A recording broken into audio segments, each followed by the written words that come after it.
Okay hello. तो last class में हम लोगों ने डिराइव कर लिया first equation v is equals to u plus a t, simple छोटा सा था। आज की क्लास में सेकंड इक्वेशन को डिराइव करेंगे और ये थोड़ी सी डिफरेंट होने वाली है, ये रिलेट करेगी डिस्टेंस से। तो आज हम लोग एक तरीके से डिस्टेंस निकालेंगे, ठीक है। अब तुम बोलोगे डिस्टेंस का फॉर्मूला भी तुम्हें पता है, बिल्कुल अच्छे से पता है, क्या होता है वेलोसिटी इनटू टाइम। बट क्या इससे काम चल जाएगा? बिल्कुल भी नहीं। ये फॉर्मूला ना सिर्फ तब तक काम करेगा जब तुम्हारे पास वेलोसिटी है, ठीक है। जब भी एक्सेलरेशन ऐड कर देते हो ना तो ये फॉर्मूले में थोड़ी बहुत प्रॉब्लम आने लगती है। अब वो कैसे आएगी तुम्हें दिखेगा। अभी पहले मैं डिस्टेंस की वैल्यू तुम्हें निकाल के दिखाता हूँ। एक वेलोसिटी टाइम ग्राफ के लिए ये एक यहाँ से एक रूल समझ लो। हालांकि इस रूल के पीछे भी एक अपने आप में बहुत गहरी बात है, बट वो मैं अभी तुम्हें सिखा नहीं सकता, तुम थोड़े से छोटे हो उसके लिए। बट इतना समझ लो कि ये एक क्या नाम है, किसी भी वेलोसिटी टाइम ग्राफ की बात करोगे तो वेलोसिटी और टाइम के ग्राफ के लिए अगर तुम मान लो तुम्हारे पास कोई लाइन है और इस लाइन के नीचे का एरिया अगर तुम निकाल देते हो, ठीक है, ऐसे करके अगर तुम एरिया निकाल देते हो तो जैसे ही तुम एरिया निकालोगे तुम्हें क्या मिल जाएगा? डिस्टेंस मिल जाएगा। क्या मिल जाएगा? डिस्टेंस। अब ये सुनने में बड़ी अजीब सा लगता है, बट इसके पीछे भी ना अपने आप में एक बहुत अच्छा कंसेप्ट है, ठीक है। ग्राफ्स का एक कंसेप्ट होता है, उसके लिए थोड़ा समय लगेगा, वो 11th क्लास का कंसेप्ट है, इसलिए भी मैं बता नहीं रहा। तो जैसे तुम एरिया निकालोगे तुम्हें डिस्टेंस मिल जाएगा, एक सिंपल सा कंसेप्ट होता है। तो इस ग्राफ में अगर तुम्हें एरिया निकालना है तो तुम्हें क्या करना पड़ेगा? देखो, ये चीज का एरिया निकालना पड़ेगा।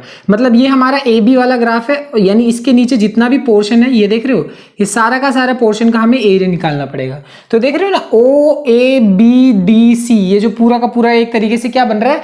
ट्रेपेजियम बन रहा है। शायद तुम इसको देख ना पा रहे हो तो मैं अच्छे से दिखा देता हूँ। ये कुछ इस तरीके का है, इस तरीके का। बचपन में हम लोग गाड़ी बनाते थे वैसा ही है कि नहीं? तो इस तरीके का है। इसको मैंने इसी चीज को मैंने यूं करके बना दिया है। ओ ए बी डी सी वाला पॉइंट है कि नहीं? तो यहां से ओ ए बी डी और सी, ये ऐसे पॉइंट है, ठीक है।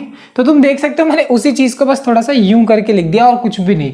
तो ये जो ट्रेपेजियम है, इस ट्रेपेजियम, इसको ट्रेपेजियम बोलते हैं अगर तुम लोग को मालूम ना हो तो ये जो ट्रेपेजियम, अगर तुम इसका एरिया निकाल दोगे तो जैसे ही इसका एरिया निकाल दोगे तुम्हें क्या मिल जाएगा? डिस्टेंस मिल जाएगा। ये एक सिंपल कंसेप्ट है। अभी के लिए तो मैं तुम्हें सिर्फ एडवाइस करूंगा इस कंसेप्ट को याद कर लो। जैसे ही 11th क्लास तक तुम लोग पहुंचोगे इस चीज का कंसेप्ट मैं बहुत अच्छे से तुम्हें सिखा दूंगा, अगर साइंस लेते हो तो, ठीक है। पर अभी के लिए ये कंसेप्ट जान लो। यानी अगर तुम डिस्टेंस निकालना चाहते हो तो तुम्हें क्या निकालना पड़ेगा? Area of the trapezium O A B C, यानी इस ओ ए बी सी का तुम्हें क्या निकालना पड़ेगा? एरिया निकालना पड़ेगा। अब एरिया निकालना, अब डिस्टेंस को एस मान के चलते हैं, ठीक है। डिस्टेंस को एस मान के चलते हैं। यहाँ पे एरिया जो है, अब एरिया निकालने का एक फॉर्मूला होता है। ये मेरे पास जो ट्रेपेजियम है, इस ट्रेपेजियम का अगर एरिया निकालना है ना तो इसका एक फॉर्मूला ये होता है कि half 1/2 into sum of parallel sides. मतलब ये है O, ये है A और ये है B और ये है C।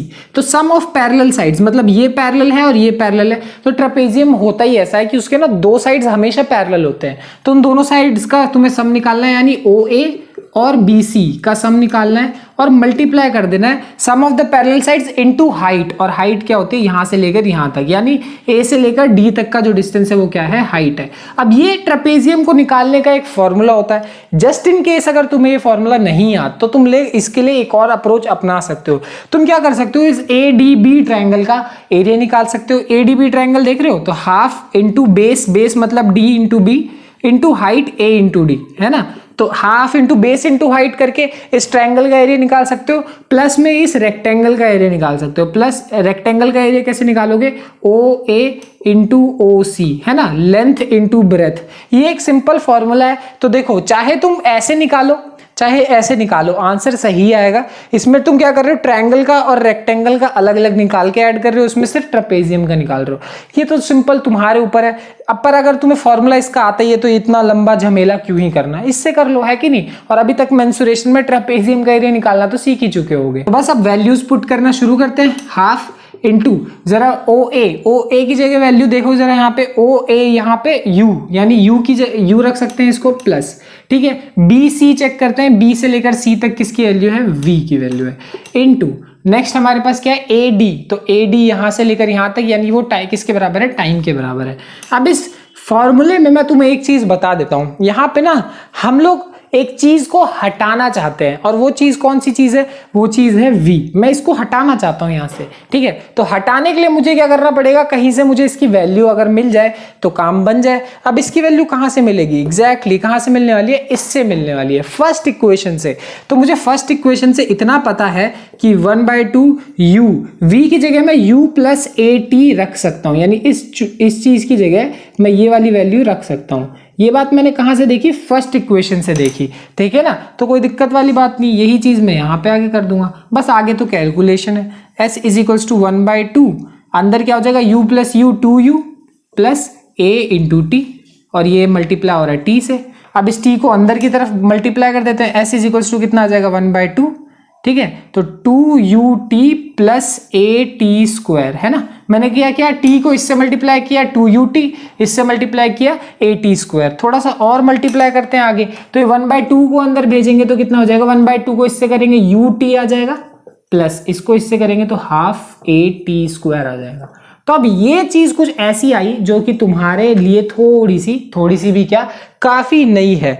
s is equals to ut plus half at square, ये एक ऐसा फॉर्मूला है जो कि तुम्हें बहुत काम आने वाला है। यानी अगर तुम समय के साथ डिस्टेंस निकालना चाहते हो, तो अगर तुम डिस्टेंस निकालना चाहते हो तुम ये वाला फॉर्मूला बड़ी ही आसानी से यूज करके क्या निकाल सकते हो, डिस्टेंस निकाल सकते हो। तुम देख सकते हो ut plus half at square से, है कि नहीं। यहाँ पे फाइनल वेलोसिटी का कोई झंझट नहीं है इस फॉर्मूले में, और यही इस फॉर्मूले की सबसे खास बात है।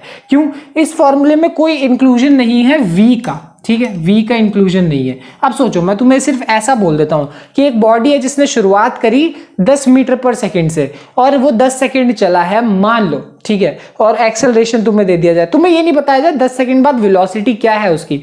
अगर तुम्हें ये बात नहीं भी बताई जाएगी तो भी तुम इस फॉर्मूले से तुम्हारा आंसर निकाल सकते हो। ये फॉर्मूले का ये फायदा है, ठीक है। और एक्चुअल में ये चीज सेकंड इक्वेशन जो है ये अपने आप में बहुत काम की चीज है, ये समय के साथ तुम्हें, और जब मैंने जैसा कि तुम्हें बताया था, जब तुम न्यूमेरिकल सीखोगे तब तुम्हें समझ में आ जाएगा, ठीक है। तो ये है सेकंड इक्वेशन, बहुत ही सिंपल और इजी सी है। अब इसके बाद अगली क्लास में थर्ड इक्वेशन देखेंगे, फिर न्यूमेरिकल्स देखेंगे। मिलते हैं अगली क्लास में, बाय बाय।